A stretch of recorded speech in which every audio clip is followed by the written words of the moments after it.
오늘 25장을 이제 마치게 되어지는데, 여러분 우리가 지금까지 25장을 이렇게 보면서 이거는 천국에 대한 이 비유로 지금 말씀을 한 거였습니다. 거듭거듭해서 지금 비유를 세 번째 지금 오늘 이렇게 말씀을 하고 있는데, 우리가 잘 아는 것처럼 첫 번째 이 천국에 대한 이 비유에 대해서 혼인잔치에 들어가기 위해서 열 처녀가 준비하는 것에 대해서 우리가 배웠죠. 거기에서 기름을 준비한 슬기로운 처녀들이 천국에 들어가게 될 것이다. 혼인잔치 이거를 말씀을 드렸고요. 두 번째 비유로서는 달란트 비유를 말씀을 하였습니다. 그러니까 자기에게 주어진 그 크던 적든지 간에 최선을 다하여서 그것을 다시금 하나님 앞에 드려지는 충성된 자가 이 천국에 칭찬받는 자이고, 그리고 지금 오늘 이제 세 번째 이 비유를, 천국에 대한 비유를 얘기하면서 양과 염소의 비유로 지금 말씀을 해주고 있습니다. 먼저 여러분 31절에서 33절을 가만히 여러분 보시기를 바랍니다. 여기 보면은 인자가 자기 영광으로 모든 천사와 함께 올 때에 자기 영광의 보좌에 앉으리니라고 이렇게 얘기를 하죠. 그러면서 모든 민족을 그 앞에 모은다. 그리고 각각 구분하기를 목자가 양과 염소를 구분하는 것 같이 하여서 양은 그 오른편에 염소는 왼편으로 이렇게 가르겠다라고 이렇게 말씀을 하지요. 지금 이거는 예수님께서 성도들과 함께 혼인잔치를 끝낸 거예요.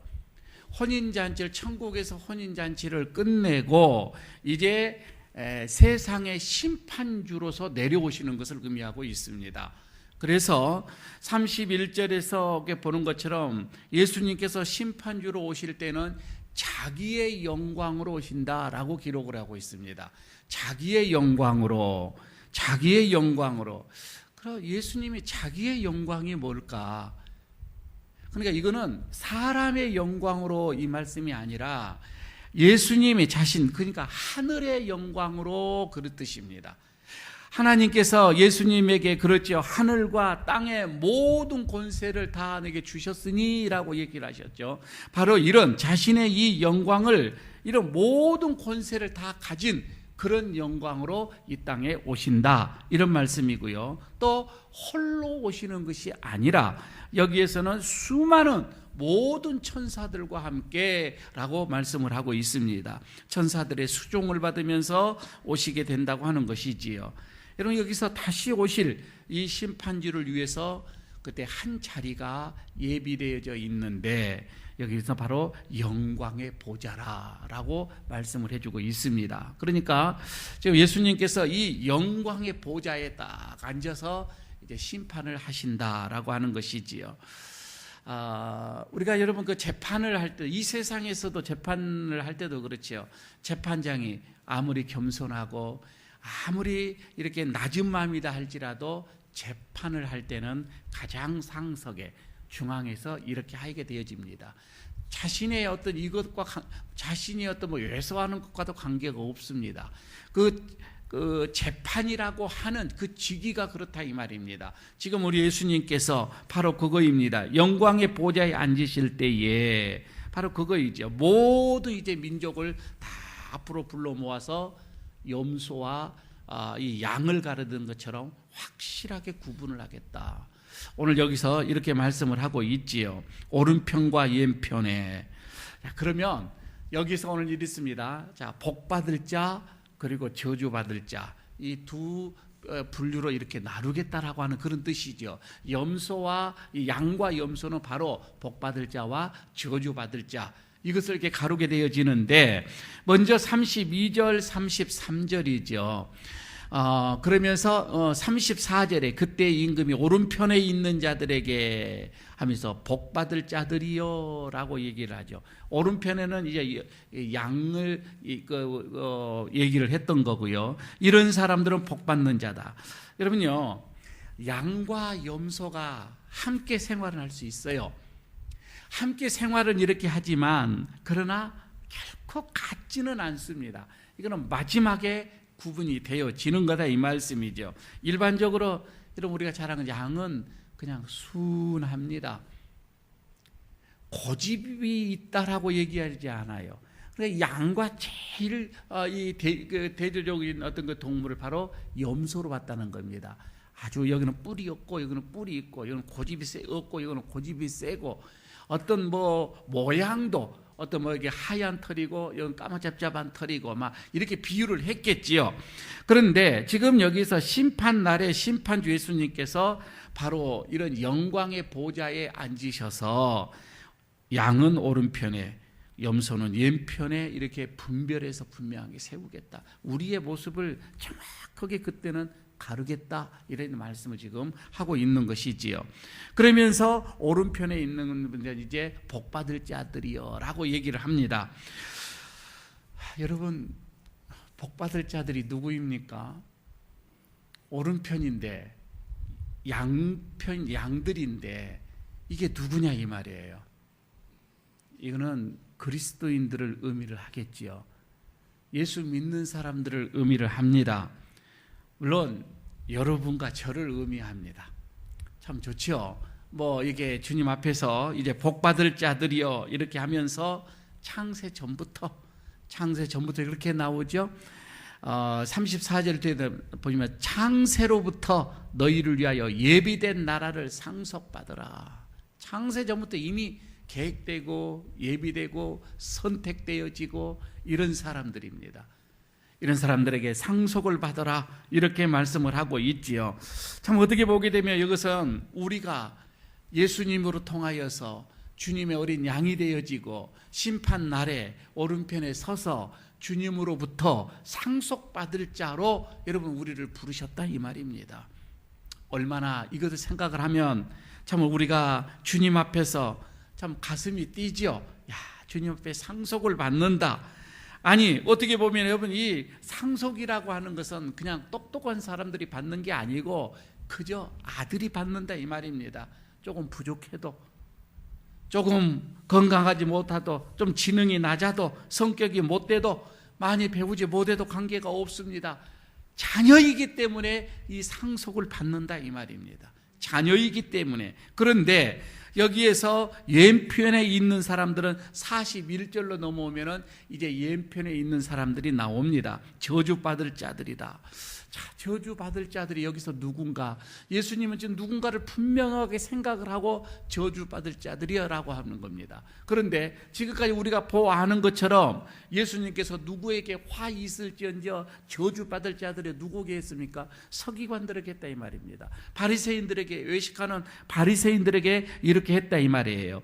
그런데 이것을 예수님께서 분명히 하시는 것을 보면은 세상에서는 분명하게 복받을 자가 있고 저주받을 자가 있습니다. 여러분 이것은 우리가 인정하는 거예요. 분명하게 저는 복받을 자가 있어요. 가만히 뭐 복받을 짓을 해요. 그러나 저주받을 자가 있습니다. 저주받을 짓을 해요. 그거는 주님이 이제 심판을 하시겠지만 분명 세상은 오늘 여기서 가만히 보면은 저주받을 자가 있다 하고 복받을 자가 있다 하고 주님께서 선언하신 것을 보면 두 종류가 있는 것을 보게 됩니다. 여러분 우리가 여기에서 볼 때에 여기 이에 속하는 마귀와 마귀의 사자들 즉 귀신들을 위해서 예비된 영원한 불에 들어가라. 여기서 그들의 동참할 수밖에 없는 그런 좋은 사람들 지금 말을 하잖아요. 가만히 여러분 창세기부터 이렇게 가만히 봅니다. 딱 보면 사람은요 두 분류로 이렇게 나눠져 있습니다. 항상 여러분 저기 인물들을 보게 되면은 하나님 편에 서 있는 사람이 있고 그 반대편에 서 있는 사람이 있습니다. 인물 하나하나를 보면 다 그렇게 되어져 있습니다. 여러분 우리가 아담으로부터 이제 그 자녀가 나오죠. 그러면은 아벨하고 반대편에 서 있는 자가 누구예요? 가인이 서 있다 이 말입니다. 아브라함이 딱 있어요. 그럼 거기 누가 있어요? 롯이 있어요. 모세가 있어요. 그럼 거기 누가 있어요? 바로가 있어요. 야곱이 있어요. 그럼 반대편에 누가 있어요? 라반이 있어요. 요셉이 서 있어요. 그 반대편에 누가 있어요? 12 형제가 있어요. 모두가 보면 다 있어. 다윗이 있어요. 여기 보면 누가 있어요? 사울이 있어요. 사무엘이 있어요. 여기 누가 있어요? 엘리가 있어요. 모두 보면 다 두 편이 있습니다. 두 종류입니다. 두 종류의 인생이 사람 쭉 우리도 어느 편인가 분명히 서 있을 거예요. 우리도. 그런데요, 마태복음에 넘어와도 마찬가지입니다. 마태복음에서 보면은 두 종류의 인생이 쭉 그려져 나와 있습니다. 3장에서부터 나옵니다. 거기 보면 3장에서 보게 되면은 첫 번째 뭐가 나오냐면은 알곡과 쭉정이가 나옵니다. 두 분류죠. 분명하게 가르겠다라는 것이 나옵니다. 알곡과 쭉정이고요. 그 다음에 7장에서 보게 되면은 반석 위에 집을 세운 지혜로운 자가 있고 모래 위에 세운 어리석은 자가, 이 두 분류가 나오는 거이지요. 그래서 반석이신 예수 그리스도를 내 인생에, 그 위에다가 내 인생을 세우게, 기초를 세우게 되면은 어떠한 풍파가 와도 흔들리지 않는 인생이 될 것이다. 물론 그렇게 얘기를 하시는 거이잖아요. 그러나 모래 위에 세운 인생은 위험하다. 비가 와도 조금만 바람이 불어도 무너지게 될 것이다. 두 분류의 인생. 그리고 13장으로 넘어옵니다. 13장에서도 보면은 밀과 가라지가 또 나와요. 분명하게 주인은 심었을 때 가라지는 심지 않았다 이 말이에요.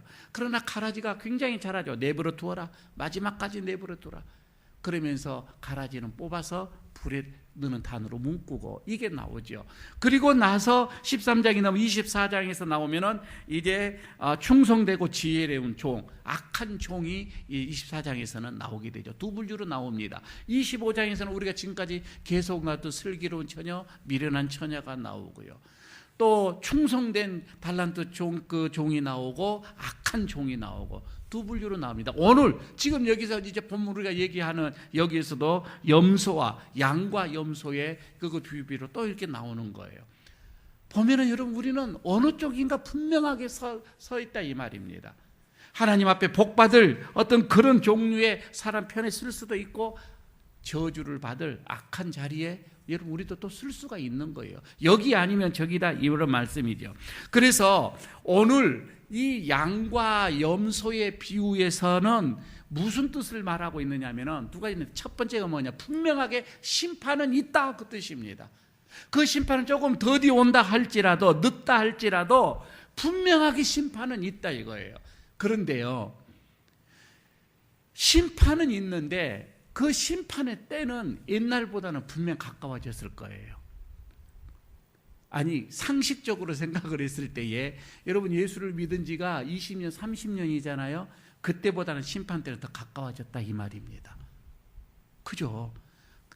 점점 가까워져 가고 있는 것은 사실입니다. 참, 그러면 여러분 우리는 점점 더 주님 앞에, 심판대 앞에 섰을 때에 어떤 그 양의 편에서 복받을 자로 서기 위해서 점점 우리는 갈수록 더 열심히 해야 되는데, 좀 반대일 수도 있는 거, 점점 더 이상해져 가버리면 안 된다 이 말입니다.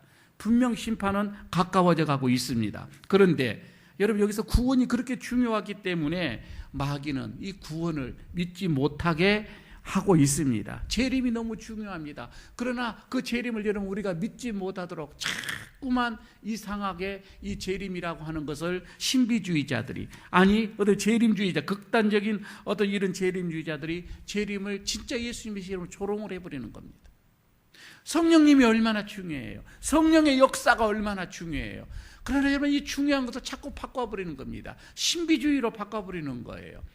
그래서 여러분, 우리가 성령과 물질, 성령과 기복, 성령과 어떤 이런 돈, 여러분 이런 걸로 그냥 다 묶어버린다 이 말입니다. 성령은 그것이 아니잖아요.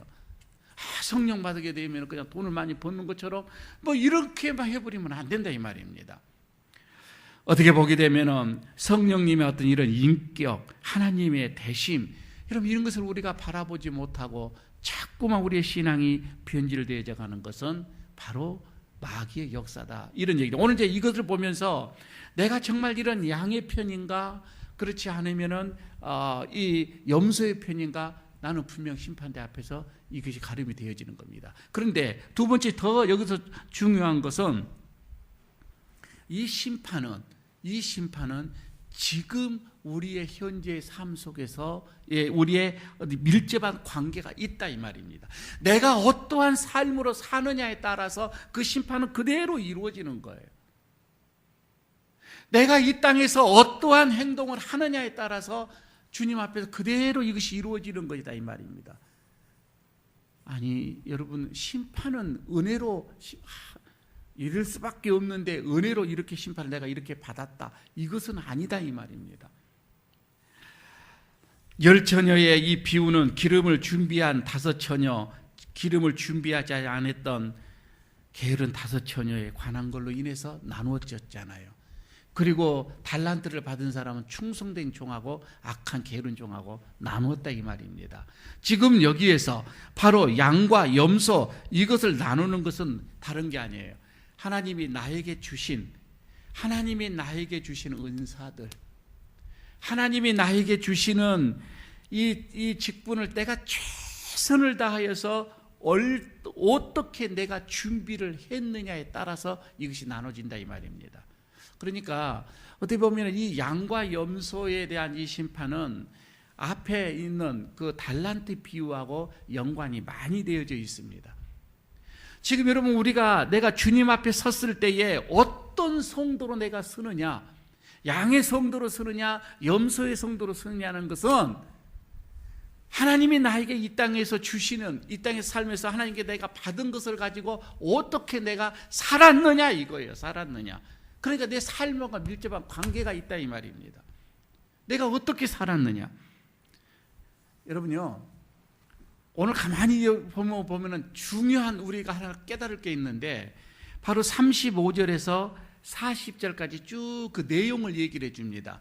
어떻게 살았냐, 우리의 삶에 대해서 이런 자는 양으로 편에 서게 될 것이고 이런 자는 염소의 편에 서게 될 것이라는 것을 얘기를 해주는데, 바로 이거죠. 굶주리고 세상에서 굶주리고 고통당하고 옥에 갇혀있고 이런 어렵고 힘든 자들, 이런 자들에게 관심을 가지고 그들과 함께하고 그들을 돕고 그들을 이끌고, 이거예요. 가만히 보게 되면은 지금 예수님께서 네가 무슨 일을 했느냐고 해서 어떠한 업적을 말하는 것이 아니라 사람이에요. 가장 약한 자, 가장 작은 자, 가장 소외당하는 자, 가장 고통당하는 자, 이런 사람들에게 관심을 가졌느냐 이거예요. 이런 사람에게 갇히고 헐벗고 굶주리고 고통당하고 병들어서 힘들어하고 외로워하고 이런 자들에게 찾아가서 그들을 위로하고 그들과 함께 했느냐 이거예요. 이것이 주님 앞에서 주님에게 했다 이 말입니다. 사람이에요, 사람. 그러면은 지금 여기서 그 다음에 더 중요한 것이 뭐냐면, 염소 편에 섰는 사람들, 이런 사람에게 하지 안 하는 것이다 이 말이에요. 안 하는 거, 이게 나쁜 짓을 했다가 아니라 안 했다 이 말이에요. 안 했다는 거예요. 여러분, 안 하면은 죄다 이 말입니다. 그러니까 다른 말로 말하면, 그러니까 이 마지막 전에 그게 나오잖아요. 이게 임금이 45절에 임금이 대답하여 이르되 내가 진실로 너에게 이르노니 이 지극히 작은 자 하나에게 하지 아니하는 것, 하지 아니하는 것이 내게 하지 아니하는 것이다 라고 얘기하잖아요. 여러분, 우리가 전 사람들 외면하는 거요, 그게 예수님 외면했다 이 말입니다. 저들에게 관심 갖지 않은 거요, 하나님 앞에 관심 갖지 않았다 이 말입니다. 결국은 어떻게 보면은 사람이잖아요. 우리가 사람에게 관심을 갖고 가장 약한 자들, 어려운 자들, 힘든 자들, 공고한 자들, 그런 사람들에게 여러분 우리가 관심 갖고 함께 찾아가고 위로하고 격려하고 힘을 주고, 이게 주님께서는 바람입니다. 여러분, 우리가 무엇을 큰 업적을 남기고, 저는 이것이 아니 이것보다 우리 주님은 한 영혼을 더 소중하게 생각합니다. 영혼입니다. 한 사람입니다. 주님은 사람에게도 관심을 갖고 있는 거예요. 오늘 여러분, 우리가 언제 주님을 만날 수 있는가? 줄인 자, 목마른 자, 나그네, 헐벗은 자, 병든 자, 옥에 갇힌 자, 즉 작은 자, 이런 소외된 자들을, 이런 자들이 버시대에서 관심을 가질 때 우리는 거기서 주님을 만난다 이 말입니다. 오늘 다시 한번 여러분, 우리가 나는 내가 지금까지 내 삶을 살면서 이런 약한 자들에게 대한 내가 관심을 갖고 주님의 마음으로 주님 대하듯 우리가 이런 사람들을 돼야 되지 않겠는가? 다시 한번 남은 삶이 여러분 우리가 이런 사람들에게 관심을 더 갖는 우리의 좀 삶이 좀 되어지기를 바라겠습니다. 기도하십시다.